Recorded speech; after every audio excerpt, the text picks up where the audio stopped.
You're just practicing. Wait till they do I it. know, but I love it, so I have to applaud. So I am very happy to have you here. This is my home, and I had this idea to pick my home, which is a grand home, and create musical evenings. And I'm lucky to know people who are musical and talented, and that's how it started maybe 2 months ago. Because after time, during COVID, and I was in a car accident, and I almost died, another story, just a few blocks away, I was here for a long time recuperating, and you know, this apartment needs people, and it needs music.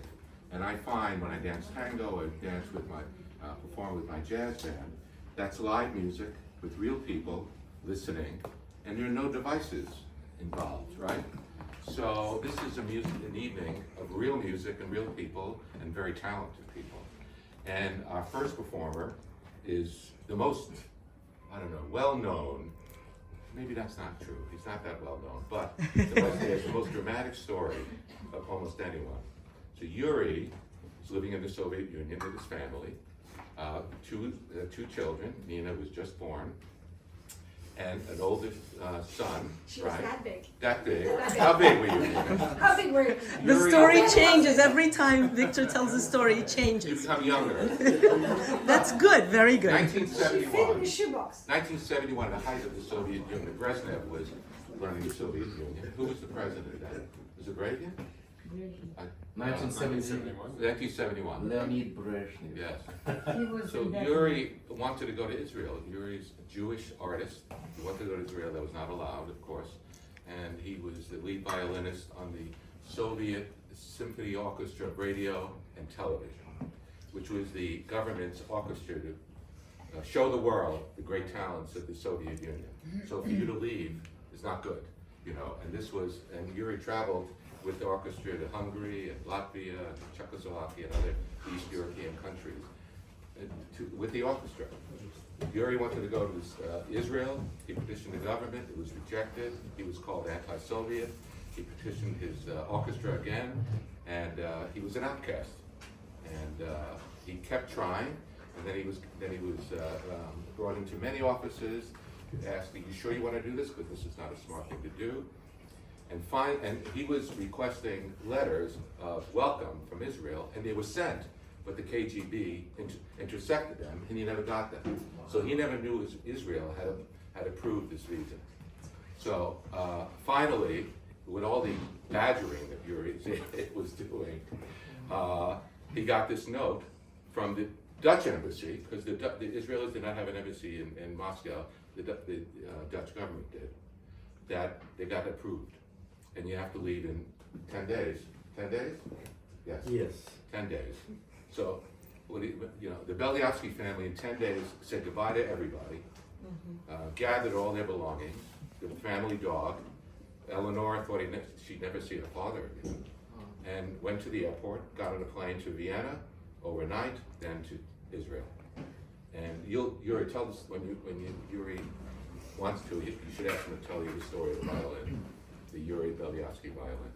So, we welcome Yuri Belyavsky and Daniel Belyavsky.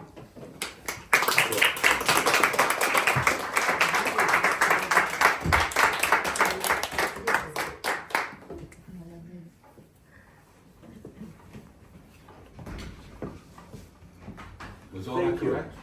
Thank you. Okay. It's all correct. Good. It's all correct, yes.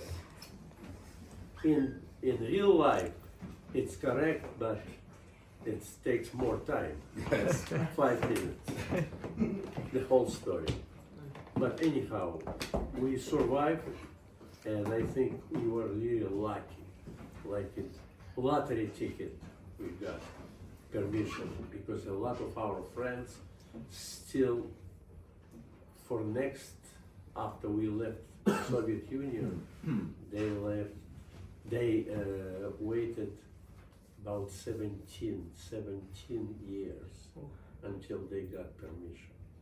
It's a lot of my friends also was among us, so-called refuseniks.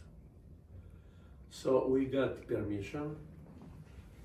After we fight, yes, we fight about year, the entire 1971. First, it was to get official invitation, which was requirement by Soviet government, official invitation from Israel, and that was problem because the old invitation which was sent to us was intersected by KGB, but eventually we got permission. In November of 1971, we left Soviet Union, 4 of us, my wife Eleonora, and 2 children, Alexander and Nina. Alexander right now in Chicago, and Nina right here.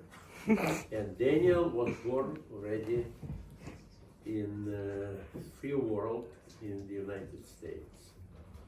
So in 1971, we went to Israel and got Israeli citizenship, and I was working with Jerusalem Symphony Orchestra and making recording on the Israeli radio, solo recordings, and also with Jerusalem Symphony Orchestra as soloist. And I recorded Paul Nidre just before Yom Kippur War, and I recorded a Mozart Violin Concerto with Jerusalem Symphony and Bartok Violin Concerto with Jerusalem Symphony. And they were broadcasted all over Israel. About Kol Nidre, I will tell later on before we will be playing this piece. So we start right now with a piece by Schubert. Schubert was born in the year 1797, and he lived short life. He died in 1828 when he was 31 years old only. So we played 2 pieces by Schubert. The first piece is Ronde. Before you begin, Yuri just celebrated 92 years old. Wow.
The piece actually known proudly to everybody. This is Ave Maria.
Connections in year 1928, it was the last year of Schubert's life.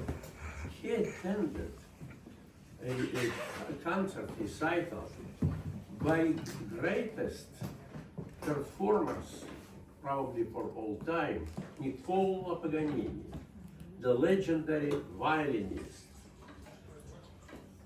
And after attending his concert and listening to Paganini playing his own pieces, Schubert exclaimed, "I heard angels singing." And we now try to, in a way, recreate this playing piece which Nicola Paganini played in Vienna in the year 1828, with Schubert being in audience and listening.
Now let's go back to Jewish business. We played piece which I recorded in 1973 in Israel with Jerusalem Symphony Orchestra. It was called Nidre, the prayer in the opening of Yom Kippur Day. And it happened in 1973. I recorded this, and a couple days started the Yom Kippur War. And so I was in Israeli army during the war, and the recording of this piece with my playing with Jerusalem Symphony was broadcast all over Israel during the days of the Yom Kippur War.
violinist and composer for the violin mostly, Fritz Kreisler, who lived 1875 until 1962.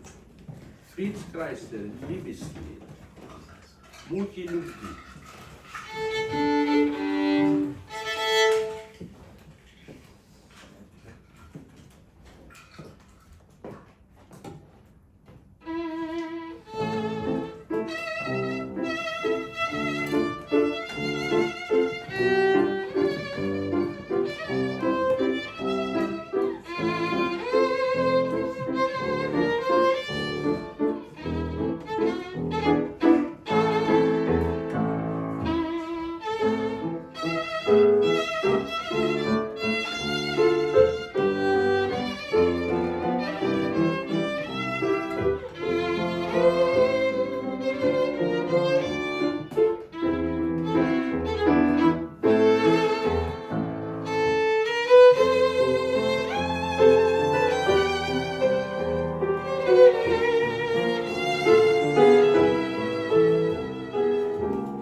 with my son. Question. Questions? Well, let me pick Yes, up on the introduction. yes. Are there questions? Sure. Ah, I have a question. Christina. Yeah. Who played piano for Paganini when he played that Schubert's piece?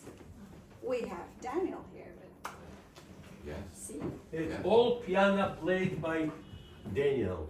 I know, For but Paganini too? in 18... The Paganini too. For Paganini. During Schubert time, 1828 in Vienna, the orchestra played The orchestra played, accompaniment. all right. Yes. Well, Daniel was better. And also me. Daniel's like a I agree. vampire, Yeah. he lives all these centuries. Comes and goes in the dark. Daniel Gray. So I would Daniel Gray. also continue the wonderful introduction to Daniel Bellion.